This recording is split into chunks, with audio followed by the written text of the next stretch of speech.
TPT+.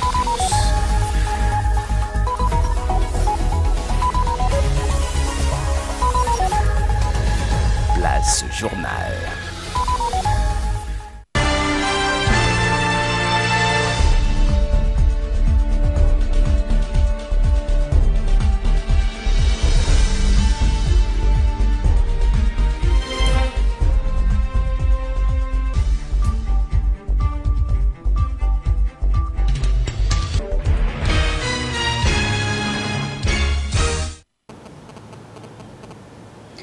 C'est un plaisir de vous informer sur cette chaîne panafricaine de diaspora. Mesdames et messieurs, bienvenue à cette session d'information que nous ouvrons tout de suite.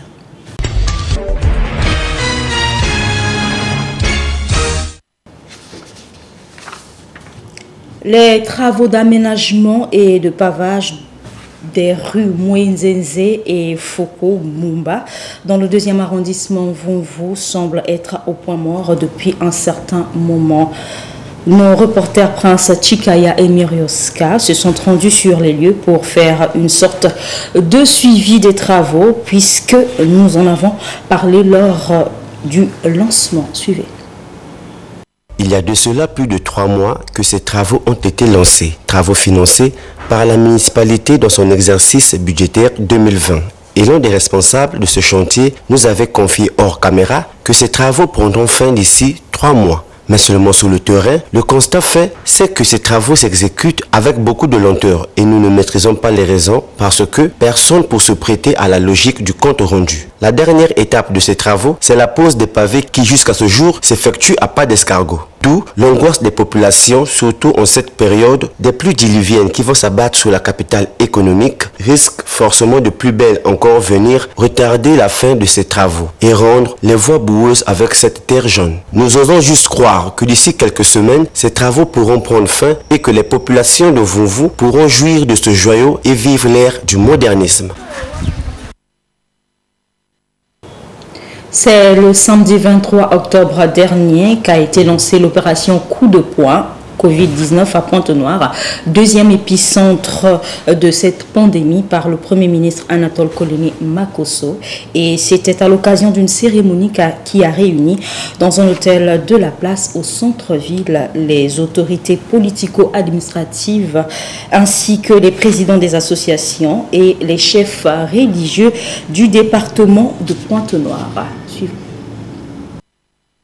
Une seule communication à cette cérémonie officielle de lancement de l'opération Coup de poing Covid-19 dans le département de Pointe-Noire, celle du Premier ministre Anatole Koliné Makosso qu'entourait les ministres de la Santé et de la Sécurité publique. Cette communication aux allures d'une exhortation est axée beaucoup plus sur la prise de conscience patriotique des populations, sur l'intérêt de se faire volontairement vacciner et de respecter rigoureusement toutes les mesures barrières. Car à ce jour, le Congo traverse la 3e vague de la pandémie et les morts commencent à se compter par dizaines chaque jour. Devant l'ampleur de la maladie, l'équation devenait difficile pour le gouvernement en sa qualité de garant de la santé publique. Repartir au confinement ou bien, Monsieur le Premier ministre donne l'orientation gouvernementale retenue. Nous avons pris un certain nombre de mesures lors de la dernière coordination nationale. Mesures qui nous ont obligés à répondre à un certain nombre de préoccupations au regard de la remontée des cas. Fallait-il repartir au confinement? C'était la question que nous nous sommes posés en gouvernement et en coordination nationale. Parce que ça semblait être la seule solution. Pour éviter que nous soyons débordés. Et c'est la crainte que nous exprimions dès le départ. J'entends encore les Congolais dire, les mêmes qui nous disaient, mais pourquoi se donne-t-on de mal? On se demande même si la maladie en question existe. Et puis il n'y a pas assez de cas. Ça ne sévit pas autant que le plagiarisme. Pourquoi le gouvernement s'attarde-t-il sur une pandémie qui ne nous affecte pas autant? On a écouté ça des Congolais. Aujourd'hui, Ce sont les mêmes qui nous disent les hôpitaux sont débordés, il manque d'oxygène. Mais c'est bien ce que le gouvernement nous disait.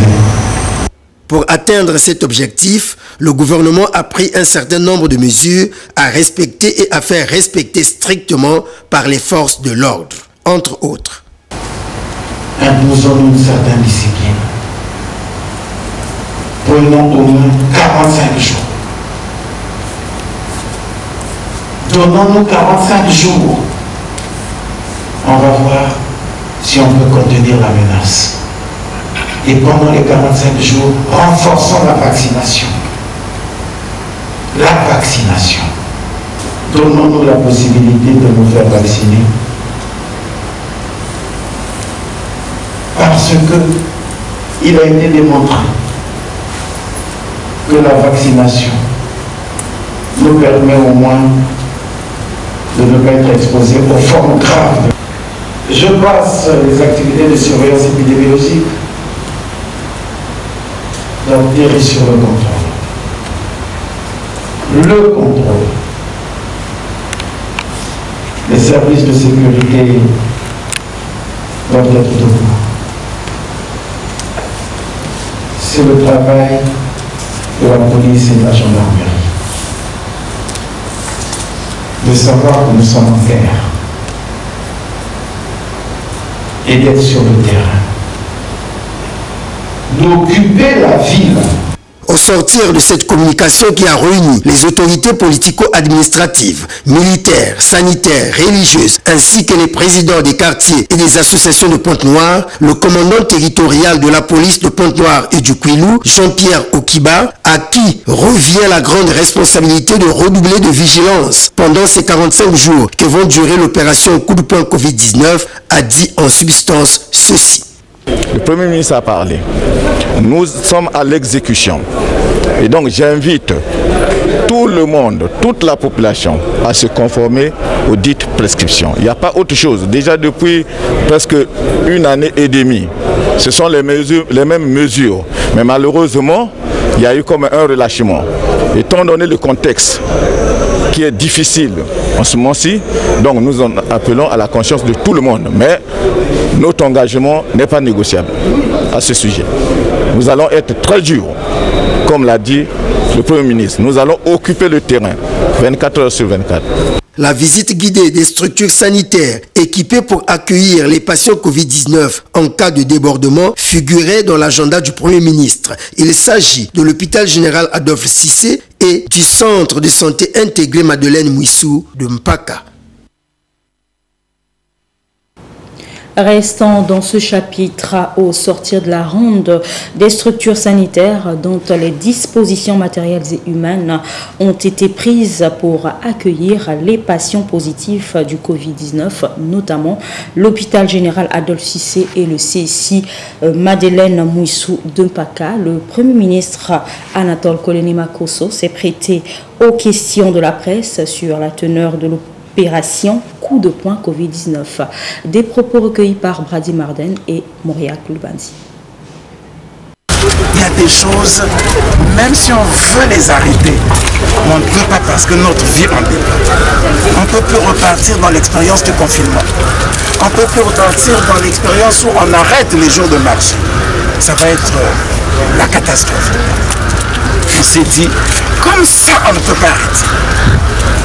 Mais arrêtons au moins ce qui dépend de nous. Ce que nous pouvons nous-mêmes différer. C'est pourquoi on fait ça. On ne peut pas tout arrêter. On se dit, mais au lieu de repartir au confinement, commençons par alléger ça.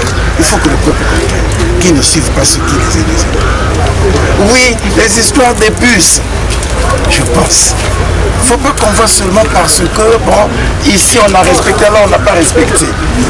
Mais nous allons mettre tout en œuvre pour que, au lieu qu'on soit dans ces comparaisons, que même au niveau des bus forts, que c'est mal à l'aise, qu'on prenne des dispositions pour qu'il n'y ait pas de gens qui remplissent le bus pendant que, en même temps, ceux qui gèrent leur bus en privé, je crois que c'est eux et qui montent un peu plus la pression. Ils se disent qu'eux ils sont privés, alors que les bus de l'État, non, c'est pas par complaisance. On va renforcer les dispositifs pour qu'à ce niveau, tout le monde soit logé. On nous interpelle souvent. Oui, les autorités, il n'y a pas d'autorité qui soit privilégiée. On a même essayé de prendre des dispositions, surtout les affaires de vie. Quand on a dit, essayons de faire l'effort en cette période, de ne pas permettre que nous puissions mettre beaucoup de temps dans nos pays. Que le malade atteint de Covid soit inhumé dans les meilleurs délais. Ce sont les dispositions sanitaires qui s'imposent. Au début, on le faisait aussitôt. C'était aussi la panique. Nous avons tout fait pour interroger nos experts. Est-ce qu'on peut avoir quelques marges? On dit bon, ok, jusqu'à 48 heures, maximum 72 heures, on peut autoriser. Mais à telle condition. Pour qu'on n'ait pas l'impression qu'il y a deux poids, deux mesures. Que c'est des mesures à deux vitesses. Parce qu'à celui-ci, on a imposé qu'il enterre son parent dès le lendemain. Il va apprendre que là-bas, on attend celui qui vient de France. Tout ça, ça crée de doutes. On a interrogé les experts. Ils nous disent au moins dans les 48 heures. Mais ça ne doit pas dépasser 72 heures. Dépasser 72 heures, c'est pas possible. Et je donne cette information pour éviter qu'on ait tout le temps des contradictions entre les autorités qui appliquent les règles et vous. On dit... Laissons l'opération coup de poing pour parler de l'instruction civique. L'école d'autrefois nous a appris le respect du bien public. Mais d'où vient-il qu'aujourd'hui le bien public est vandalisé au quotidien par des sans-foi ni loi? Le cas des bacs à ordures publics qui subissent la loi, des inciviques qui y mettent le feu sans autre forme de procès. Un reportage constat de Prince Tikaya, Florida Ngoma et Mireska Bakwetana. Nous voulons d'une chose et son contraire, des bonnes conditions de vie et l'insalubrité. Le cas échéant, nous voulons certainement d'une ville moderne où il fait bon vivre. Mais lorsque nous vandalisons le matériel qui sert à rendre propre notre ville, il y a problème. Tenez! L'on a pu remarquer que des bacs à ordures placés dans les coins et recoins de la ville permettant aux ménages de jeter les ordures pour une bonne gestion des ordures ménagères par la municipalité. Seulement voilà, les populations ponténégrines, plus précisément celles du Grand Marché, ont trouvé mieux de brûler leurs immondices dans les bacs à ordures publics. Au point les détruire, sinon donner un travail supplémentaire à la société qui a la charge de l'assainissement de la ville, celui de circuler partout où feu est mis dans ces bacs afin de les éteindre. Un incivisme sans pareil. C'est comme si assainir la ville ne leur suffisait pas. Lorsque l'on sait que là où il n'y a pas de bacs, les populations se plaignent fort. Hélas, de quoi interpeller la conscience des uns et des autres sur le vivre ensemble et la notion de préservation du bien public. Donc, des acquis. Car l'incivisme dont nous faisons montre au quotidien n'a pas sa place dans la mentalité de modernité.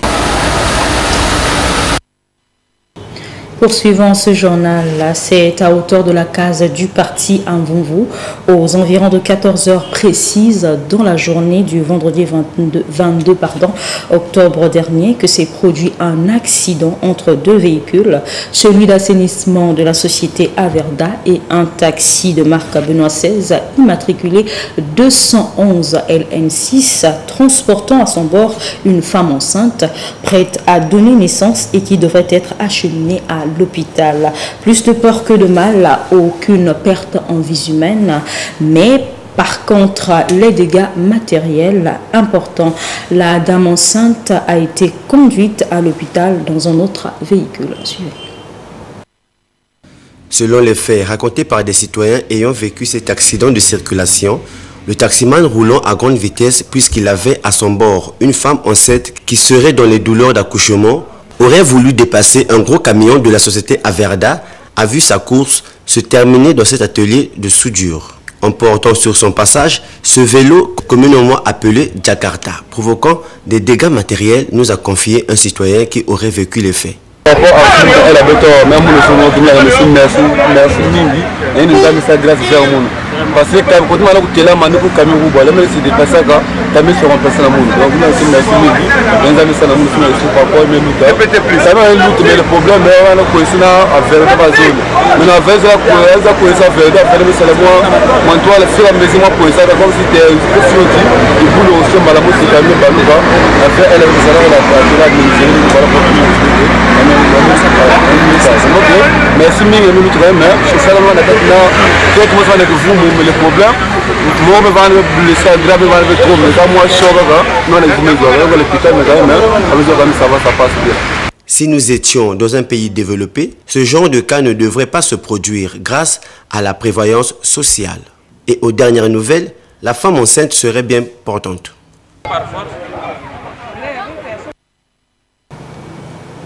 Place à la page internationale à présent. Le général Abdel Fattah al-Burhan, à la tête des autorités de transition au Soudan, a annoncé ce lundi 25 octobre dissout le gouvernement et le Conseil de souveraineté et décrète l'état d'urgence dans l'ensemble du pays. Il veut former un nouveau gouvernement composé de personnes compétentes. France 24.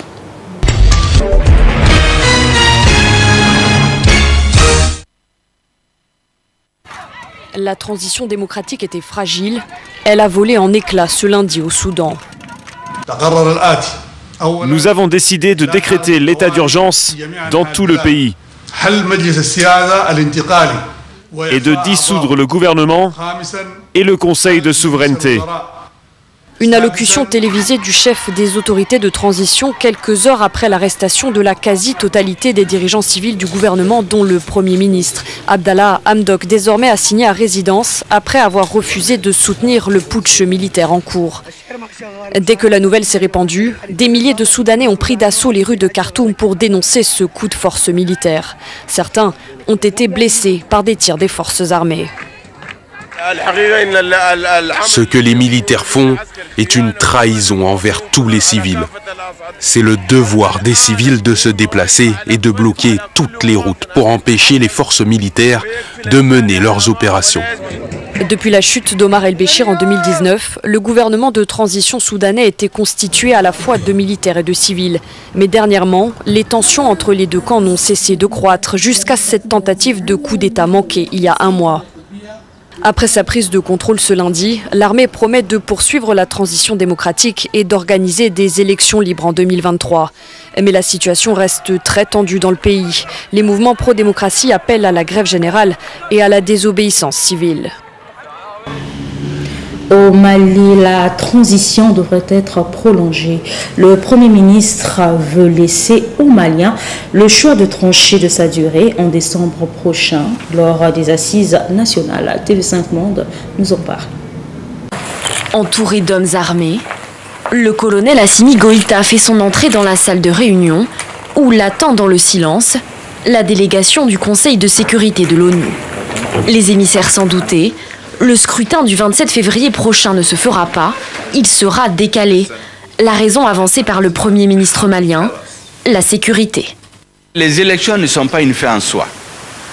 Aujourd'hui, aucun acteur majeur ne peut aller faire campagne en dehors des capitales régionales.